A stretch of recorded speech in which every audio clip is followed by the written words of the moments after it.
Hey folks, Doug Blake with Body Design University. Kind of a quick video today to answer a question that a student had. It was related to program design, actually a fairly simple question. And it was more in relation to which is better or not maybe better, but has more benefit, a full body type of workout during the week or a kind of a split routine. And so first, as just an introductory explanation of the two of those, it's really pretty straightforward from a program designing perspective.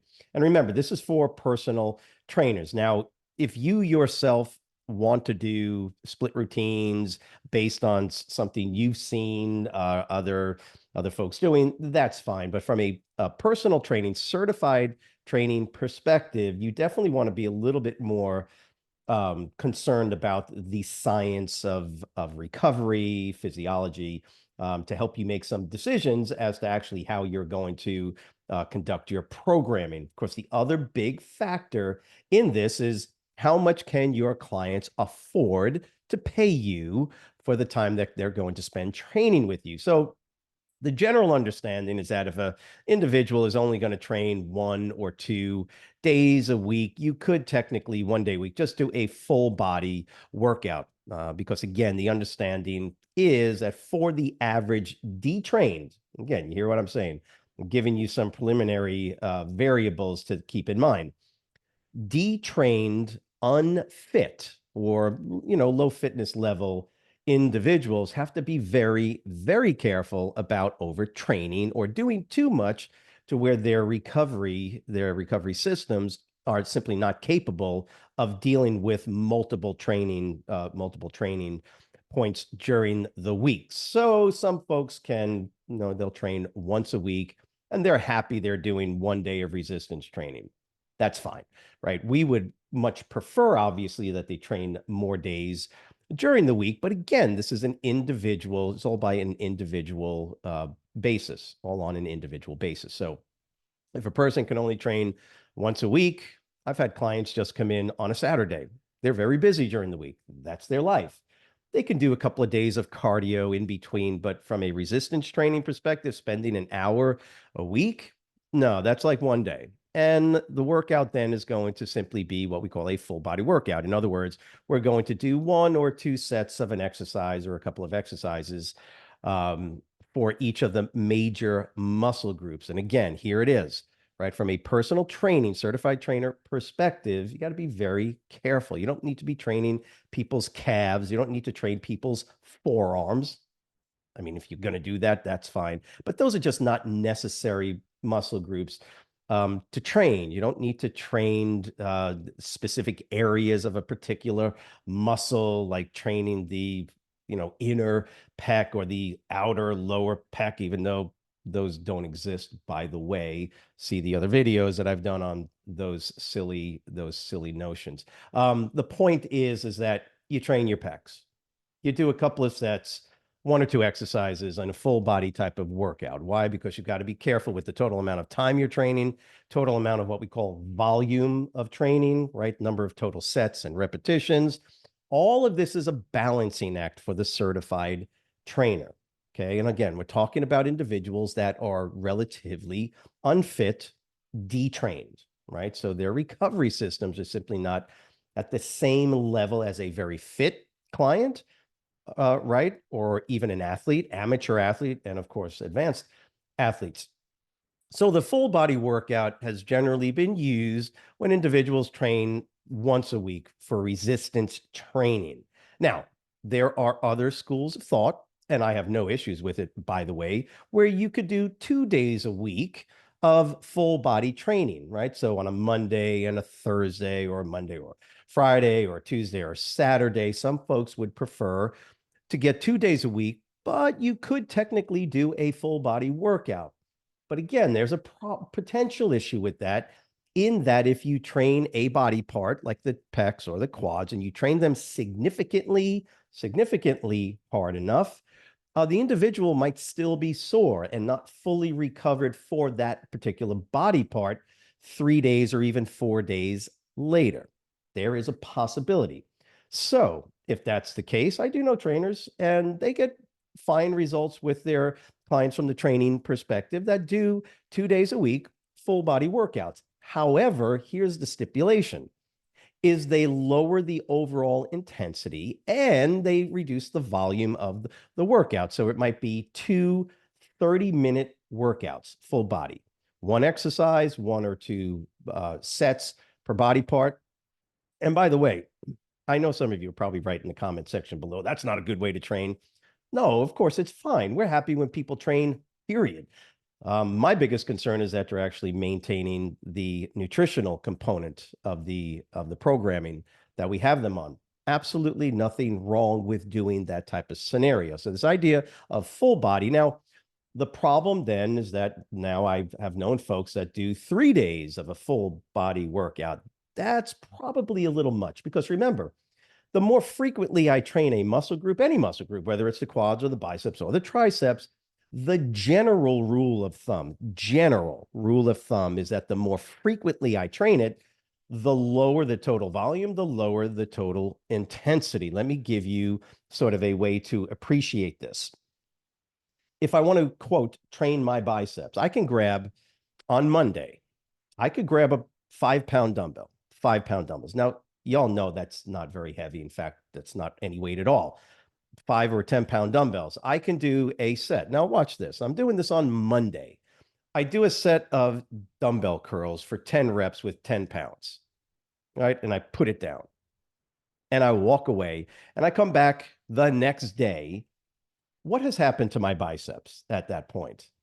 Have they recovered from that little nothing? Of course they have, but it was technically resistance training. But you understand the total volume and the total intensity of that, quote, Monday bicep workout was almost irrelevant. It had no effect on anything. So Tuesday, I can do the same thing. In fact, I could probably do that, quote, workout where I do 10 reps of bicep curls with 10-pound dumbbells. I could probably do that about 10 times a day, every single day of the week, without having any issues or problems related to overtraining. You get the idea. So there is this sort of spectrum of how much training you can do with the intensity and volume variables in place before it becomes a problem. So the idea is that if I'm doing a, quote, full body workout, I'm working my quads, my hamstrings, my glutes, right, my abdominals, my lats, my pecs, my shoulders, my biceps and triceps. That would be sort of the standard type of workout. And you would do one exercise or so, a couple of sets per body part. And you can do them fairly hard, right? Meaning intensity wise, you can train pretty hard and within 45 minutes to an hour, you'd be done. Let's say you did that on Monday. Unlike that little bicep scenario I was telling you about, if you've trained those muscles hard and you've given them a fair amount of volume, meaning you've done 20, 30, maybe 40 total repetitions for that body part in that workout, it's going to be a couple of days for a detrained, unfit, individual. It's going to be a couple of days probably before any of those individual muscles need to recover. And by the way, that doesn't even take into account the total body systemic recovery that the body needs, because you didn't just train the quads. You also train quads, hamstrings, quads, hamstrings, back, glutes, pecs.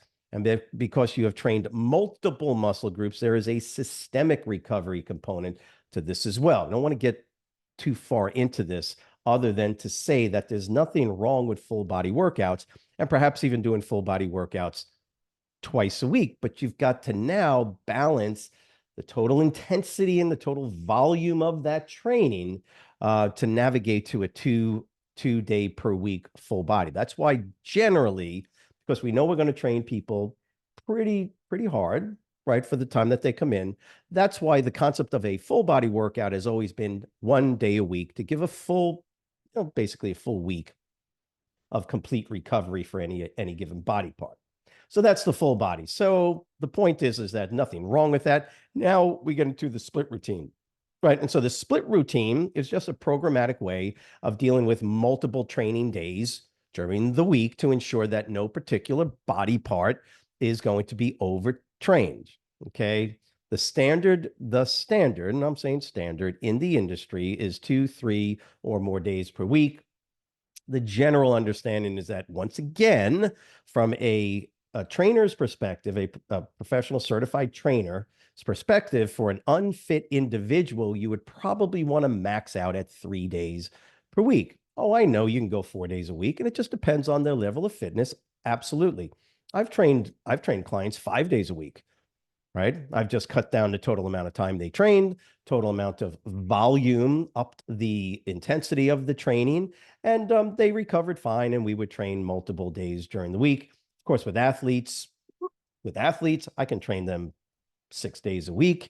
I can train them even multiple times during the day, depending on the modality we're using. All of that is based on recovery. Hope that makes sense. So the full body workout, still based on recovery. Split routines are also critically now based on recovery, because on a Monday, Wednesday, Friday workout, or a Tuesday, Thursday, Saturday, I'm going to split the body up into an upper body, lower body, and then I'm going to split the upper body into two separate workouts. Again, the standard, it's not the perfect scenario, but it's a standard one. I know I've used, and many trainers I know I've used for decades, is the push pull split on a 3 day a week workout. And so on one day, you're going to train the upper body pushing muscles. So the chest, the shoulders, and the triceps. Those are the muscles that are all involved in pushing, right? So that's sort of the general easy way to understand it. And then on another workout, while those guys are resting, right, for the rest of the week, now you're going to train the muscles that are involved in pulling movements, right? So the back, the lats, the trapezius, yada, yada, erector spinae, and the biceps. So now in two workouts, I've covered all of the major muscle, right? Major muscles of the upper body. And I've got one day left. My third day is going to be lower body. One of the things that we will do, if you have a really fit individual and they can train a fourth day, is you could split the lower body, obviously, into the quadriceps, glutes if you wanted to, and then another day you can do the hamstrings, and if you're an athlete, calves, right? If that's what you were going to do. But remember, now we're talking about the average, apparently healthy, unfit, technically unfit, or low level of fitness, apparently healthy client. And that's where that 3 day split comes in. Both, remember, full body workouts are great, depending on the type of training that you're doing, the level of intensity, how hard you're working, and the total amount of volume that you are putting into the workout, meaning how many exercises are you doing, how many sets are you doing for that particular exercise, or those particular exercises, how many reps are you doing for those particular sets in those particular exercises. That's your total volume. Okay, so either one work really well at the end of the day. Keep in mind, what can your clients afford? Because I'm not charging $20 an hour, folks. Okay, that's not what we charge as certified trainers. Okay, you charge a pretty good amount of money, I hope, and people are going to judge or at least determine how much they can train with you based on the cost. So that is a very, very potent variable that goes into the mix, right? And keep in mind, we're talking about the resistance training. I do cardio with the resistance training workout, but it's on the other days of the week, irrespective of what you're doing with them, that they should be doing cardio anyway. So let me circle it back around. Full body versus split routines. It's a programmatic issue based on the number of days an individual is availing themselves to train with you. If they can only train once a week because of the cost, okay, I get it. If that's the only thing you do and the other days a week you can do cardio, that's fine. That's what I would prefer that you do. And that's going to be a full body workout. So I can train all the major muscle groups, right? At least once a week. And then you can have them, again, if they wanted to, and I've had this scenario happen as well, where they go and they do the same full body workout I gave them on Wednesday or Saturday or whatever it was. They would go 2 or 3 days and wait, and they would go in and they do an easy full body workout on machines at the gym, other gym they may train at. There are multiple ways that you can deal with this scenario, but that one day a week, I'm training them 1 or 2 maybe exercises per body part or muscle group, and keeping the volume and the intensity, at a point where they can make it through and they're able to recover until they get to the next workout. So that's that full body. And then, of course, split routines are simply ways to ensure that you don't overtrain an individual muscle group, by ensuring that you train separate muscle groups on separate days of the week. Again, generally, you could do a 2-day-a-week workout. That's not full body, where you would just do upper body training and lower body training. Or if an individual can train with you 3 days per week, then you go with a what's known as the push-pull split, which is simply the upper body broken into 2 separate workouts: pushing muscles, chest, shoulders, tries; back muscles on the other day, back and biceps. And then the third day, of course, would be the lower body or the legs, and that would satisfy all the muscle groups being trained one time per week. So I hope that this was helpful. Please, other questions, leave them in the comment box below. Please make sure you subscribe to the channel and let us know how we can be of assistance. Have a great week. We'll see you next week. Bye.